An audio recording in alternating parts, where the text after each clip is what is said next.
Bismillahirrahmanirrahim. Alhamdulillahi rabbil alamin. Allahumma salli wa sallim ala sayyidina Muhammadin al-Fatihi lima ughliq wal khatimi lima sabaq. Nasiril haqqi bil haqq wal hadi ila siratikal mustaqim wa ala alihi wa ashabihi haqqa qadrihi wa miqdarihi al-azim.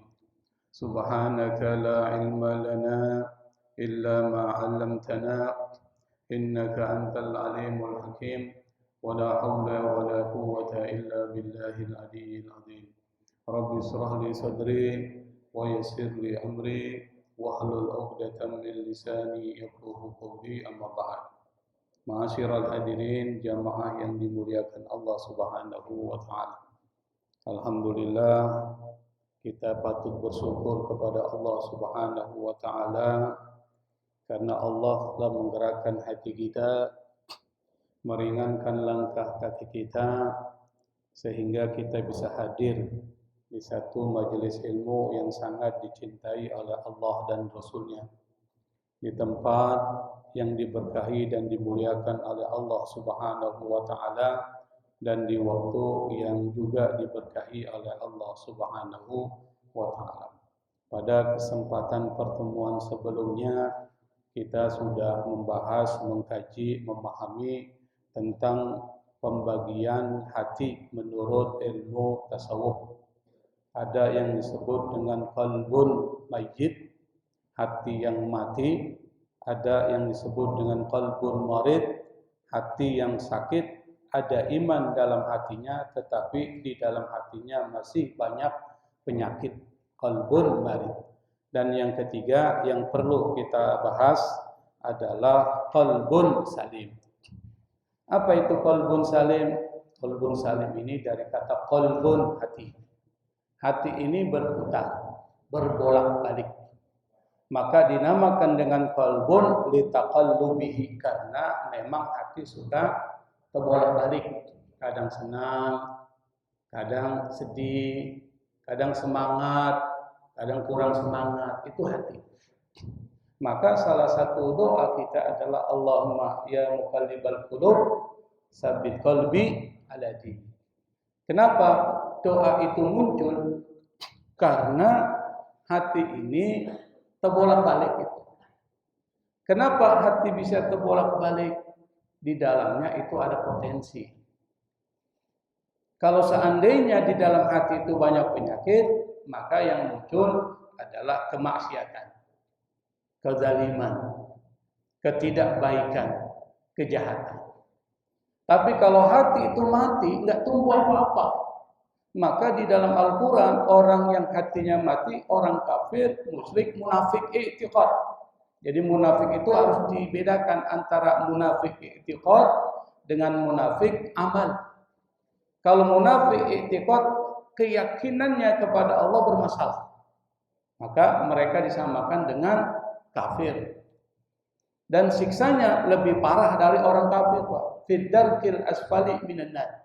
Kalau dia nanti masuk neraka, nerakanya yang paling dasar.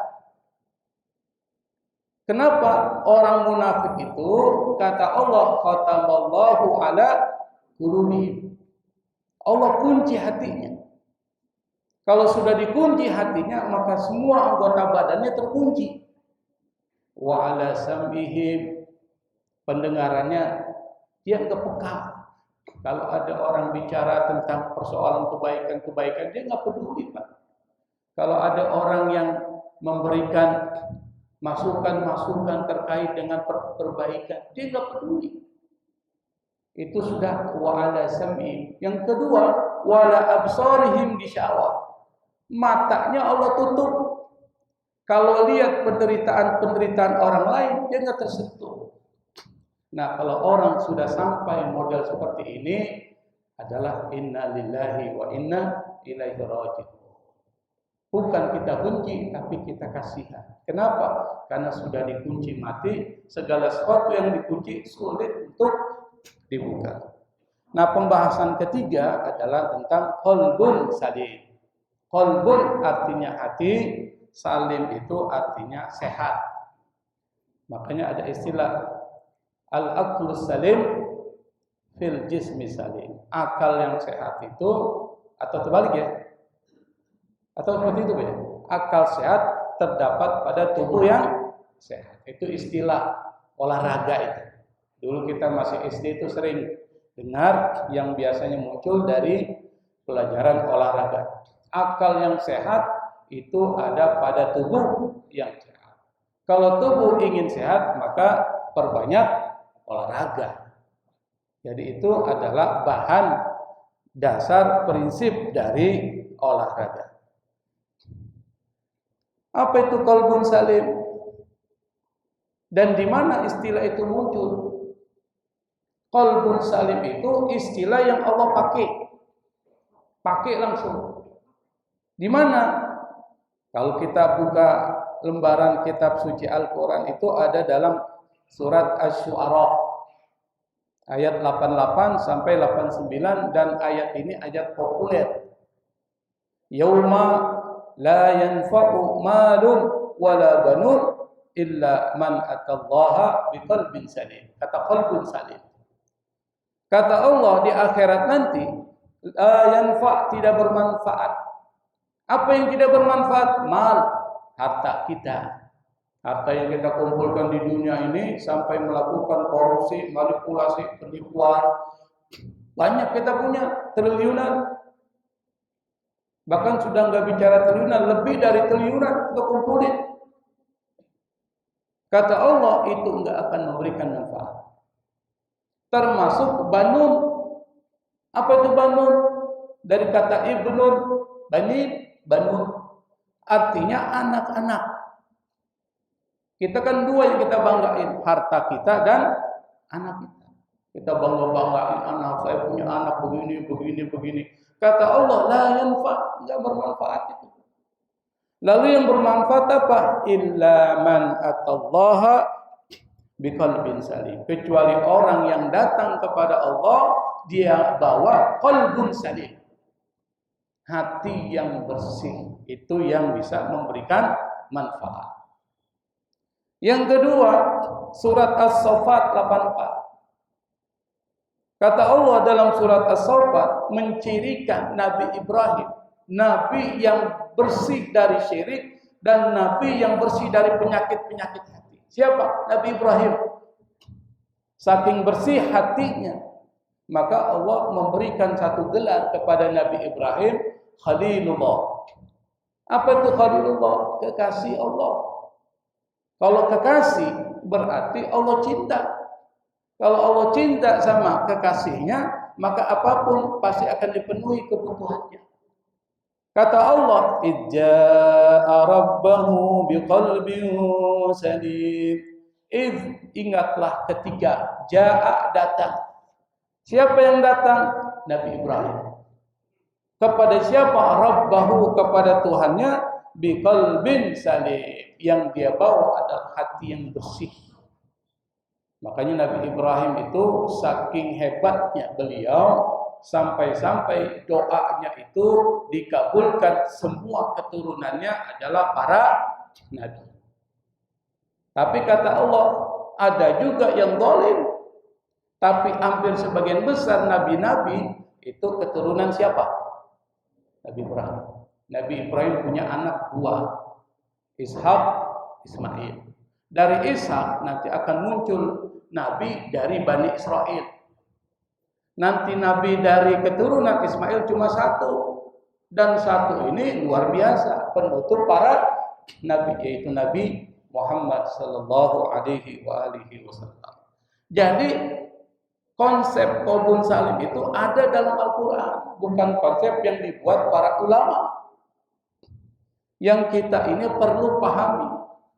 Mengapa orang yang hatinya bersih pasti akan selamat dunia dan akhirat, dan mengapa Nabi Ibrahim mendapatkan gelar Khalilullah? Karena dalam hatinya ada qalbun salim.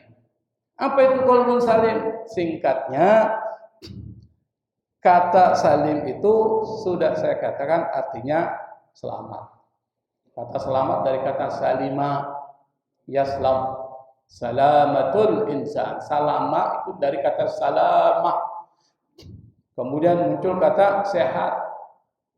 Yang ketiga, di dalam kamus bahasa Arab artinya bebas dari cacat atau penyakit, itu salim.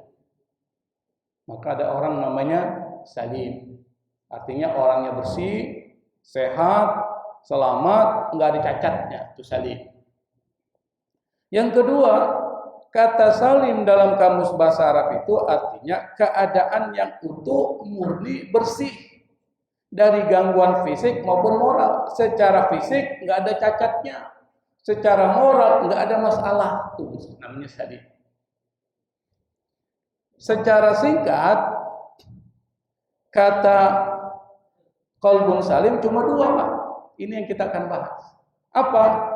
Bebas, bersih dari syirik. Syirik itu ada dua, ada syirik besar, syirik kecil. Syirik besar, insya Allah kita nggak sampai ke situ. Apa itu syirik besar? Menyembah selain Allah. Kita menyembah Allah. Tapi kadang-kala kita nggak sadar. Pada saat ketika kita menyembah Allah, kita juga menyembah sesuatu selain Allah. Kita nggak sadar. Karena itu perlu disadarkan, ngaji supaya tahu. Apa? Syirik itu ada di dalam ibadah. Syirkun fil ibadah. Kita ibadah kepada Allah, sholat, puasa. Tapi kita masih melakukan amalan lain yang di dalamnya ada syirik. Misal, saya beri contoh. Ziarah ke makam para wali. Boleh nggak? Boleh. Akidah Ahlus Sunnah wal Jamaah mengatakan ziarah hukumnya sunnah. Karena di dalam ziarah banyak manfaat. Manfaat pertama adalah zikran lil maut, untuk mengingat mati, kita akan mati. Kalau dia para waliullah, para ulama soleh, tujuannya adalah kita bisa mengambil pelajaran untuk mengikuti jejak dia. Tapi di antara kita sering kali salah kaprah, minta kepada yang sudah meninggal. Dia nggak tahu itu, Pak. Dia minta, wahai fulan, berikanlah rezeki kepadaku. Boleh nggak, Pak? Boleh. Kenapa? Karena manusia. Minta itu kepada siapa? Hanya kepada Allah Subhanahu wa Ta'ala. Dia sholat, dia puasa, dia zakat, dia masih pergi minta keselamatan kepada makhluk gaib. Coba kalau Bapak pergi ke Jogja, itu masih ada campuran antara Islam dan praktek-praktek gaib. Islam dia, tapi di dalam rumahnya ada sesajen. Saya pernah tanya, saya pernah kos di Jogja itu, saya pernah tinggal selama lebih dari 2 tahun, kos kontrakan. Jadi itu ada sesajen. Saya tanya, itu kontrakan saya tanya, Pak, kenapa ada sesajen? Ini kita menghormati Nyi Roro Kidul. Saya bilang, Nyi Roro Kidul siapa, Pak? Dia juga nggak bisa jelasin, Pak. Itu yang ada di Ratu Pantai Selatan. Pernah lihat, Pak? Nggak pernah. Tapi dia mempercayai, meyakini bahwa ada sesuatu makhluk gaib yang memberikan keselamatan. Kira-kira syirik kan? Syirik, dia nggak sadar. Karena itu maka kita harus sadar. Jangan sampai praktek-praktek kita, meskipun kita muslim, kita terjerembab di dalam praktek syirik yang kita nggak sadar. Itu syirik besar. Kedua, syirik dalam keyakinan. Kita yakini bahwa sesuatu benda itu memberikan keberuntungan atau menolak bencana. Cincin, kita dapat cincin nih, dibilang sama dukun, kalau ente pakai nih cincin, ente pasti selamat. Dipakai, Pak. Yakin kalau cincin itu memberikan keselamatan. Syirik gak? Syirik. Akidah Ahlus Sunnah wal Jamaah mengatakan syirik. Percaya kepada benda-benda atau angka-angka tertentu pasti membawa keberuntungan atau menolak bahaya. Kalau di daerah keyakinan ya, itu ada hotel, ada kamar yang nggak ada nomornya. Nomor berapa itu? Hah? 14, Pak. Coba Bapak cari nomor 14 di hotel, nggak ada itu, Pak. Saya nggak ngerti apa alasannya. Itu persoalan tadi, bahwa angka itu membawa bencana. Nah, yang seperti itu tuh syirik dalam keyakinan bisa memberikan masalah kepada seorang muslim. Dia muslim, tapi dia nggak tahu apa yang dia lakukan itu adalah praktek syirik. Dulu Pak, pada zaman Nabi pernah mengutus seseorang untuk memutus semua kalung dan jimat yang digantungkan pada unta-unta. Jadi pada zaman sebelum Rasul itu, masyarakat Arab sering menggantungkan kalung-kalung atau jimat digantungkan pada unta-unta. Supaya apa? Unta-unta tersebut terjaga, terlindungi dari penyakit dan bahaya dulu. Lalu Nabi suruh putuskan itu. Jangan sampai ada kalung-kalung dan jimat yang digantungkan pada unta itu. Disuruh putus. Lalu Nabi mengatakan, barang siapa yang menggantungkan jimat, maka ia sungguh telah melakukan kesyirikan. Berarti banyak di antara umat Islam yang seringkali dia nggak sadar kalau itu praktek syirik. Bapak boleh ziarah kubur, silakan. Karena itu dianjurkan oleh Rasulullah. Kuntu nahaitukum an ziyaratil qabri ala fazuruha. Kata Nabi, dulu ya saya larang. Karena kalian masih lemah imannya. Tapi sekarang karena kalian sudah kuat imannya, ala fazuruha, maka ziarahkan. Hukumnya jadi sunnah. Tapi pada saat ziarah kubur, ingat, minta hanya kepada siapa? Allah, jangan kepada kuburan. Bapak sering lihat nggak orang-orang yang datang ke kuburan minta sama kuburan? Sering nggak? Sering. Nah itu kita tegur, kita luruskan. Yang kedua, banyak orang yang masih percaya sama ramalan. Ramalan tuh, baik ramalan itu karena ramalan dari astrologi. Astrologi itu perbintangan. Misalnya Anda lahir di bulan Mei, maka bintangnya adalah Gemini, Taurus Gemini ya. Maka kemudian disebutkanlah yang berbintang Gemini, jam 12 siang pasti dia akan makan. Ya jam 12 siang pasti makan baik. Kenapa? Lapar misalnya. Tapi di dalam ramalan-ramalan yang terkait dengan persoalan zodiak itu, kalau kita percaya dengan ramalan tersebut, ini bisa masuk kategori syirik. Atau percaya pada ramalan dukun tentang rezeki. Datang kita ke dukun, dukun kemudian meramalkan. Atau kita panggil dukun untuk melakukan sesuatu di rumah kita karena di dalamnya ada gangguan-gangguan jin. Yang kita panggil bukan ustadz, bukan ulama, tapi dukun. Lalu kita percaya dukun itu bisa mengusir jin, bisa mengusir hantu di dalam rumah kita, maka itu bisa masuk kategori syirik. Artinya menganggap ada kekuatan selain Allah Subhanahu wa taala yang itu bisa menentukan nasibnya. Maka yang seperti itu bisa masuk kategori syirik. Maka orang yang hatinya bersih bebas dari itu tuh. Bebas bariun minasyirki, bebas dari syirik besar. Yang kedua ada syirik kecil. Apa syirik kecil, Pak? Apa syirik kecil?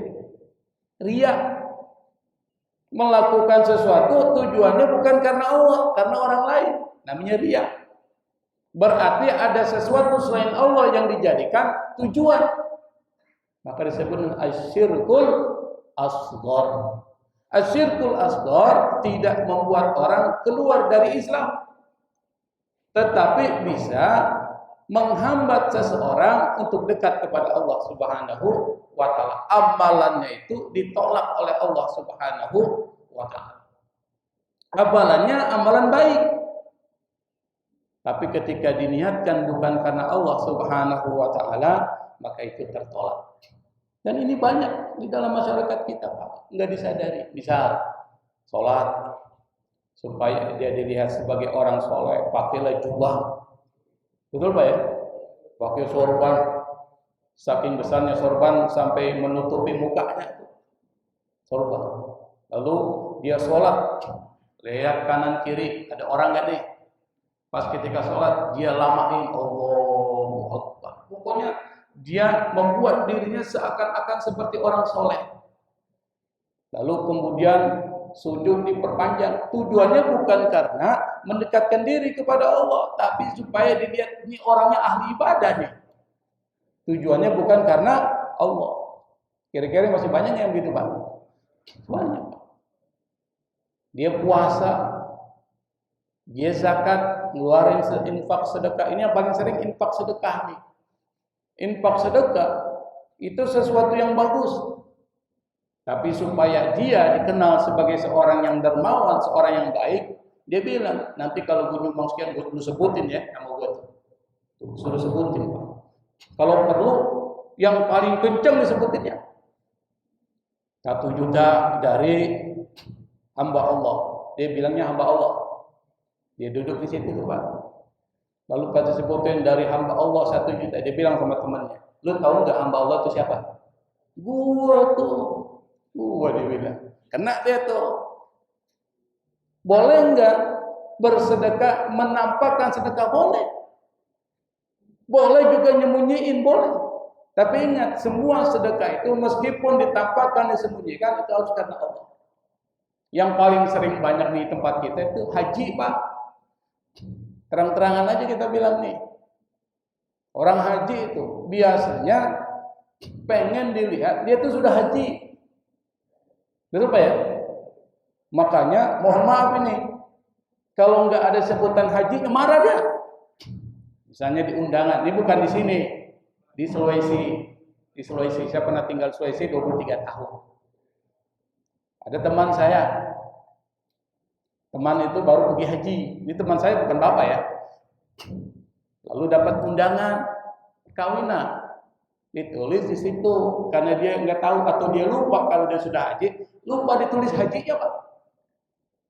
Dokter Andes langsung namanya, langsung gelar S2-nya. Kan biasanya dosen kan harus S2 minimal. Dia bilang, ini bukan nama gua. Bukan nama gua. Kenapa? Enggak ada haknya. Dia tambahin haknya. Artinya apa? Ternyata masih ada yang model seperti itu meskipun pendidikannya tinggi. Nah, kita introspeksi.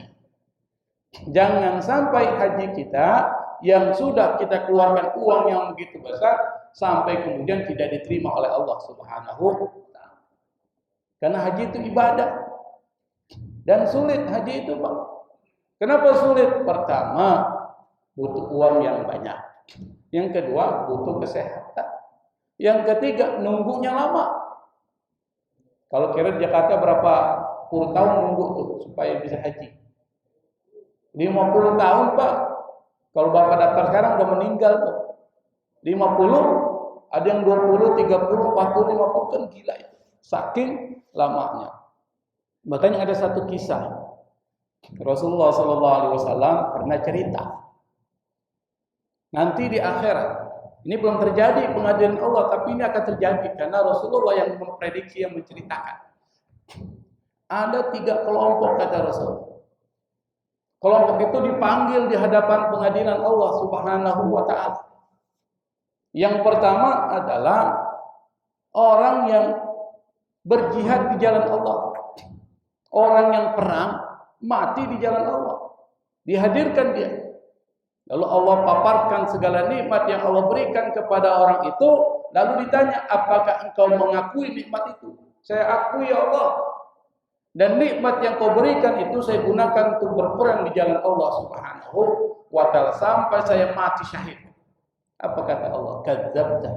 Bohong kau. Engkau perang bukan karenaku, tapi supaya engkau disebut pahlawan, pemberani. Oh, akhirnya orang itu diseret dengan muka menghadap tanah, diseret oleh Allah lalu dilemparkan ke dalam neraka. Jihad fi sabilillah, ngakunya jihad fi sabilillah, tapi Allah mengatakan bohong. Kalau Allah yang bilang nggak mungkin salah. Yang kedua, kelompok yang belajar Quran, ngajarin Quran, para guru, para ustadz, para kiai, Pak. dihadapkan di situ. Allah perlihatkan nikmat, lalu kemudian orang itu akui, lalu Allah tanya, lalu nikmat kau gunakan untuk apa? Kata dia, saya ya Allah belajar Quran, saya mengajarkan Quran karena kamu ya Allah. Apa kata Allah? Kadzabta, bohong kau.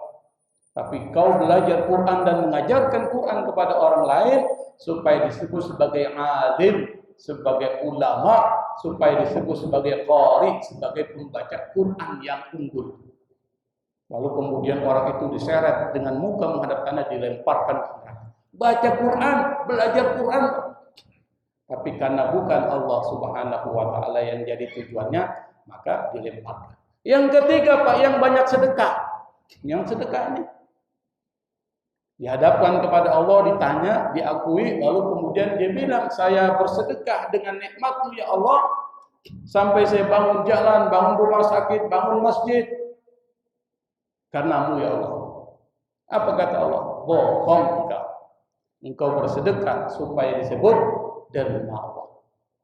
Akhirnya orang itu sama dengan yang pertama, kedua, diseret mukanya dengan menghadap ke tanah, lalu dilemparkan ke neraka. Apa? Syirkul asghar, syirik kecil, yang itu bisa menolak semua amalan kita, tidak diterima oleh Allah Subhanahu wa taala. Orang yang kalbunya salim seperti Nabi Ibrahim dan para nabi, ini bebas dari syirik, Pak. Kalau kita ingin bebas dari syirik, bebas atau memiliki kalbun salim, maka bersihkan hati kita dari syirik. Gimana caranya? Belajar. Jangan sok-sokan. Kenapa? Karena banyak praktek kita seringkali kita tidak sadar itu syirik.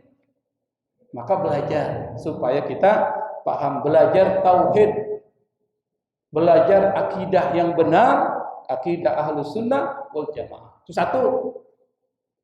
Yang kedua, yang disebut dengan qalbun salim itu adalah hati yang bersih, bariun minal amrad al-qalbiyah. Bersih dari penyakit-penyakit hati, yang ini akan kita bahas nanti. Jadi pembahasan kita nanti setelah selesai ini adalah mengenali, mengidentifikasi penyakit-penyakit hati. Misalnya apa? Yang paling menjerumuskan dari penyakit hati itu, kata Ibnu Qayyim al-Jauziyah, 3.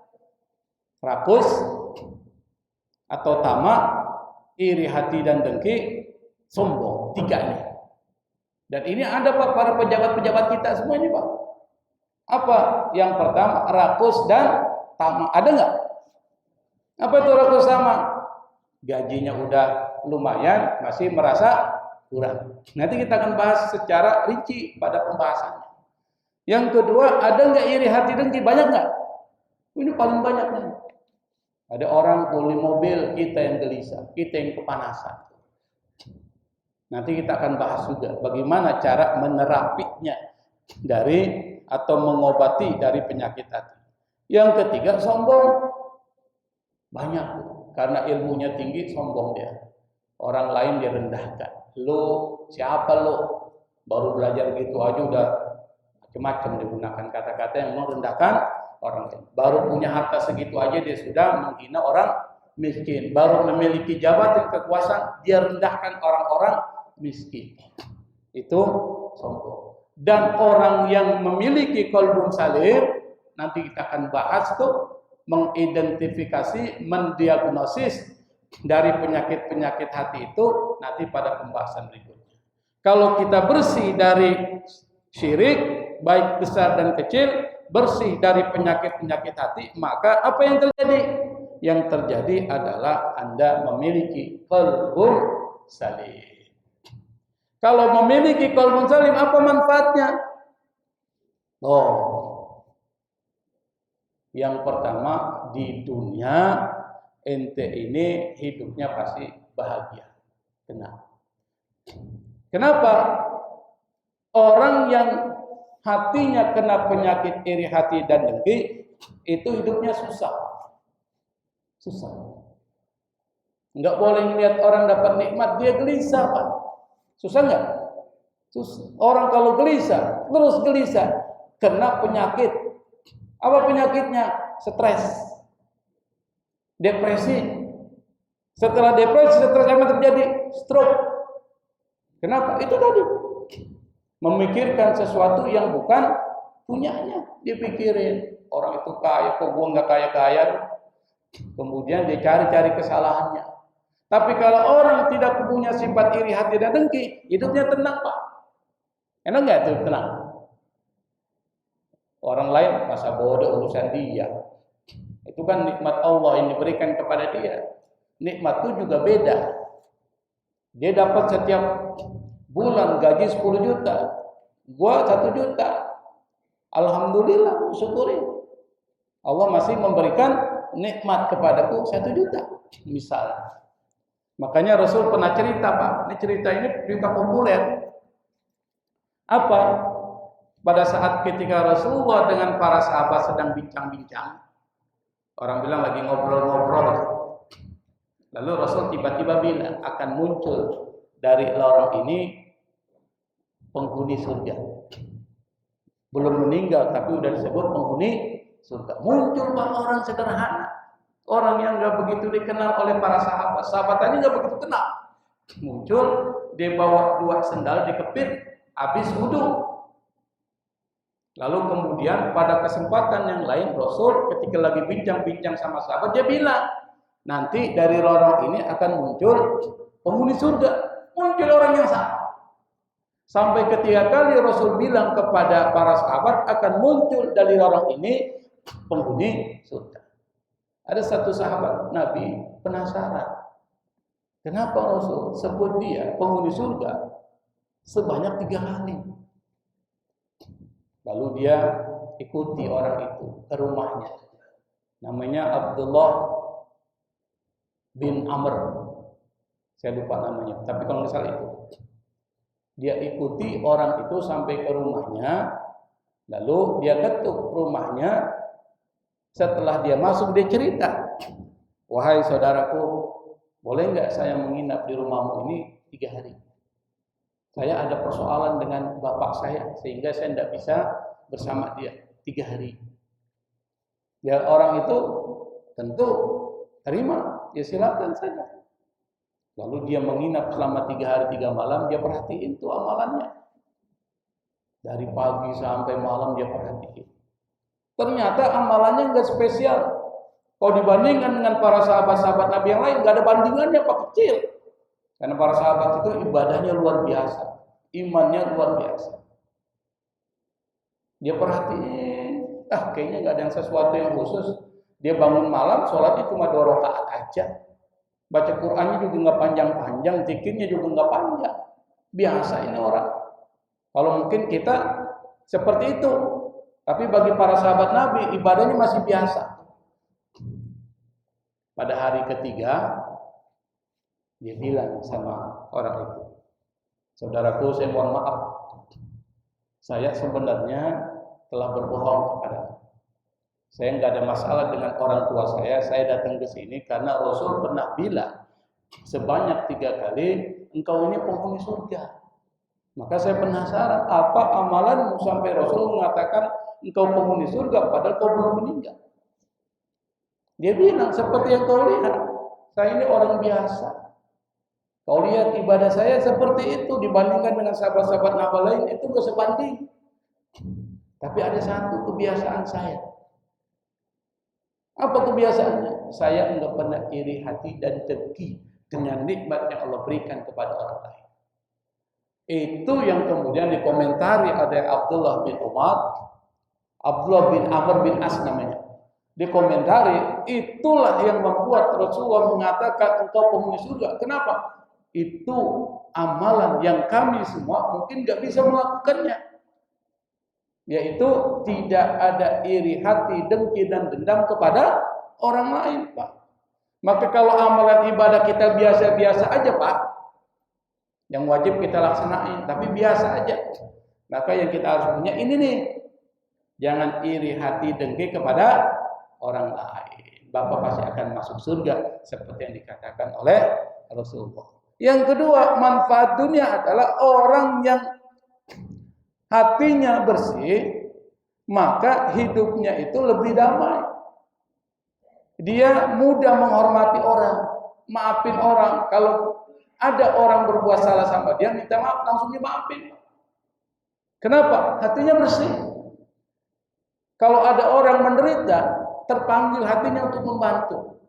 Kalau ada orang kesulitan, dia datang membantu, memberikan solusi. Itu orang yang hatinya bersih. Kalau ada orang seperti ini, minimal satu kampung, kira-kira kampung aman nggak? Aman, Pak. Makanya yang perlu dibenahi adalah supaya membuat negara kita aman, negeri kita aman, tarbiyatul qalbi, pendidikan hati. Itu yang perlu ditanamkan kepada anak-anak kita supaya nanti besar mereka tidak menjadi masalah buat masyarakat. Hatinya dibenahi. Itu manfaat dunia, gimana manfaat akhirat? Ini impian kita. Setiap habis sholat kita selalu doa Rabbana atina fid dunya hasanah wa fil akhirati hasanah wa qina adzabannar. Ini adalah visi kita hidup di dunia. Di dunia bahagia, akhirat bahagia. Itu visi kita, Pak. Maka kalau Anda ingin mendapatkan ini, caranya adalah bersihkan hati. Jadikan hati Anda menjadi qalbun salim. Di akhirat orang-orang yang hatinya bersih, kata Allah, yauma la yanfa'u malun wala banun illa man atallaha biqalbin salim. Orang yang selamat nanti di akhirat adalah orang-orang yang hatinya bersih. Hatinya bersih. Kalau dia selamat, maka tentu ketika dihisab, ditimbang amalan-amalannya, maka yang lebih berat adalah kebaikan. Kalau yang lebih berat kebaikan, maka tentu masuknya kemana, Pak? Surga. Maka gampang rumusnya, masuk surga. Anda mau masuk surga? Jawabannya adalah qalbun salim. Makanya tahapan nanti yang kita akan pelajari adalah maqam yang disebut dengan at-taubah. Taubat dulu. Jadi sebelum mengikuti jalannya para ulama-ulama, para sufi atau disebut dengan as-suluk, maka maqam yang pertama adalah at-taubah. Taubat dulu. Karena orang yang taubat, at-taibu minadz-dzambi kaman la dzamba. Orang yang taubat dari dosanya, maka dia tidak akan ada dosa. Bersih dari dosanya. Terakhir ada satu cerita nih, yang cerita Rasul ya. Saya cuma ngutip. Cerita ini ada di dalam kitab Riyadhus Shalihin yang ditulis oleh Imam An-Nawawi rahimahullah. Imam Nawawi ini adalah ulama mazhabnya Syafi'i, akidahnya Ahlus Sunnah wal Jamaah. Beliau mendedikasikan, mengabdikan dirinya untuk ilmu dan ibadah. Dan beliau meninggal di usia 45 tahun tanpa menikah. Kenapa? Karena dia fokus pada ilmu dan ibadah sehingga lupa dia menikah. Imam Nawawi ini menulis satu kitab namanya Riyadhus Shalihin yang di dalamnya kitab tersebut hadis-hadis yang sudah diseleksi sahih semua. Jadi hadisnya sahih. Di bab kedua setelah pembahasan tentang niat itu ada pembahasan tentang taubah. Lalu dihadirkan beberapa hadis tentang taubah. Nah, satu hadis yang kita akan bahas. Apa? Kata Nabi dulu, Nabi cerita, pada zaman Bani Israel itu ada seorang pemuda. Pemuda ini setiap hari mabuk. Setiap hari melakukan maksiat, enggak ada kebaikan sama sekali pada diri. Itu pemuda ini. Tiba-tiba tidak ada angin, tidak ada hujan, orang ini sadar. Kayaknya gue mau tobat nih, gue udah capek nih. Gue udah capek maksiat, kayaknya gue mau tobat. Ada perasaan dia ingin kembali kepada sesuatu yang ada dalam dirinya, yaitu fitrah. Karena yang namanya fitrah pasti orang cenderung kepada kebaikan. Akhirnya dia tanya, kira-kira siapa nih yang bisa saya datangi untuk konsultasi terkait dengan persoalan ini? Kata masyarakat Bani Israel, dia bilang, coba kau pergi ke sana itu kepada seorang ahli ibadah. Kalau bicara tentang ibadah, nggak ada kalawannya, nggak ada bandingannya. Pergi kau ke sana. Mudah-mudahan ada solusi yang diberikan dia kepada engkau. Datanglah dia, Pak. Dan orang ini hidupnya itu memang penuh dengan kemaksiatan. Bahkan dia pernah membunuh sampai 99 orang. 99 orang dia bunuh. Saking besarnya kejahatannya, dosanya, sampai semua perbuatan maksiat pernah dia lakukan. Termasuk adalah membunuh. 99 orang dibunuh, Pak. Pergilah dia ke ahli ibadah. Dia bilang, Ustaz, saya ini sudah membunuh 99 orang. Kira-kira kalau saya tobat, pintu tobat masih terbuka enggak? Apa dia bilang tuh ahli ibadah? Ahli ibadah ini kan kadang-kadang dia cuma ibadah doang, ilmu kurang. Apa dia bilang? Enggak ada tobat tuh, doa selalu kebanyakan. Dibilang gitu, Pak. Ini yang dihadapi preman, Pak. Bapak tahu preman kan? Sensitif, cepat marah kan? Setelah dia ngomong gitu, dia potong lehernya. Berapa dia udah bunuh orang? 100. Akhirnya dia tanya lagi sama masyarakat, kira-kira siapa nih? Kayaknya nggak bisa dengan dia itu. Akhirnya kata masyarakat, cobalah kau pergi kepada alimin ulama Bani Israil. Di sana ada orang alim, orang berilmu, ulama. Pergi dia ke sana. Dia bilang, ya Ustaz, saya ini udah bunuh 100 orang. Kira-kira masih ada nggak pintu tobat terbuka buat saya? Apa kata Ustaz? Dia ngerti ilmu. Makanya ilmu didahulukan, Pak, daripada ibadah. Nuntut ilmu. Kenapa? Karena dengan ilmu ibadah itu akan bagus. Kalau ibadah tanpa ilmu akan ditolak oleh Allah. Jadi nuntut ilmu itu penting. Akhirnya kata ulama itu, apa yang membuat Anda merasakan bahwa pintu tobat tertutup? Selama ruh belum sampai ke rongkongan, Allah pasti akan menerima taubatnya seorang hamba yang akan kembali kepada. Meskipun dosanya banyak, kejahatannya banyak, sampai membunuh 100 orang. Kalau dia mau tobat, pasti Allah akan ampuni kalau dia tobatnya tobat yang benar. Taubatan nasuha. Akhirnya orang itu senang. Lalu dia tanya, gimana caranya?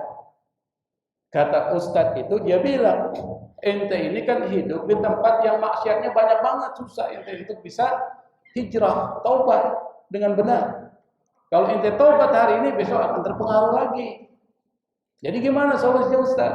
Gini aja, kau hijrah dari tempatmu, pergi ke tempat orang-orang soleh. Kenapa? Karena orang-orang soleh kalau jadi temanmu, dia akan mempengaruhimu. Jadi mujadatus salihin, kumpul dengan orang-orang soleh itu akan memberikan pengaruh. Akhirnya disetujui. Kalau gitu saya pindah. Pergilah dia. Pergi ke tempat yang direkomendasikan oleh Ustaz itu. Belum sampai ke tempat tujuan, di pertengahan udah meninggal.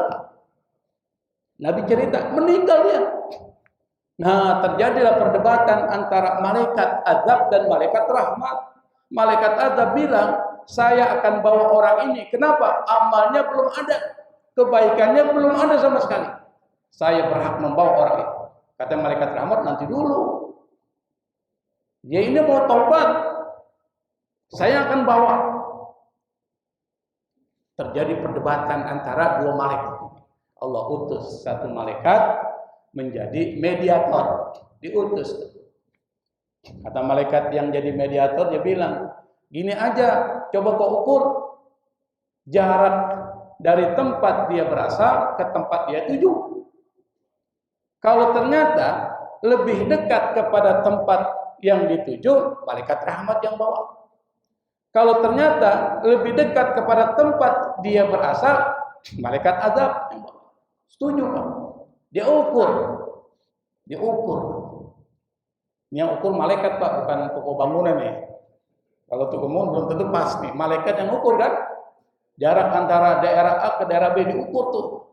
Ternyata setelah diukur, sejengkal lebih dekat ke tempat yang dituju, Pak. Kata malaikat rahmat, nah gue yang bawa nih. Orang ini udah taubat. Meskipun belum sampai karena dia sudah niat taubat, maka Allah akan ampuni segala dosanya. Maka malaikat rahmat bahwa orang itu ditempatkan di tempat orang-orang yang bersih. Kata Nabi, "At-taibu minadz dzambi kaman la dzambala. Orang yang taubat dari dosanya, maka seperti enggak ada dosa. Kalau orang enggak ada dosa, tempatnya di mana? Surga. Maka rumus untuk meraih surga gampang, Pak. Qalbun salim. Nah, itu yang kita akan bahas nanti dari awal pembahasan kita sampai akhir tentang bagaimana menjadikan hati kita menjadi qalbun salim. Kita identifikasi penyakit-penyakit hati, tentu rujukannya adalah Ihya Ulumuddin, lalu kemudian kita cari obatnya, rujukannya adalah Ihya Ulumuddin, mungkin ditambah dengan kitab-kitab lain sehingga kita tahu, oh ini nih penyakitnya, ini obatnya. Setelah itu jalankan, Pak, supaya hati kita menjadi hati yang bersih. Wallahul musta'an, wallahul muwaffiq ila aqwamit thoriq, wal afwa minkum. Wassalamualaikum warahmatullahi wabarakatuh.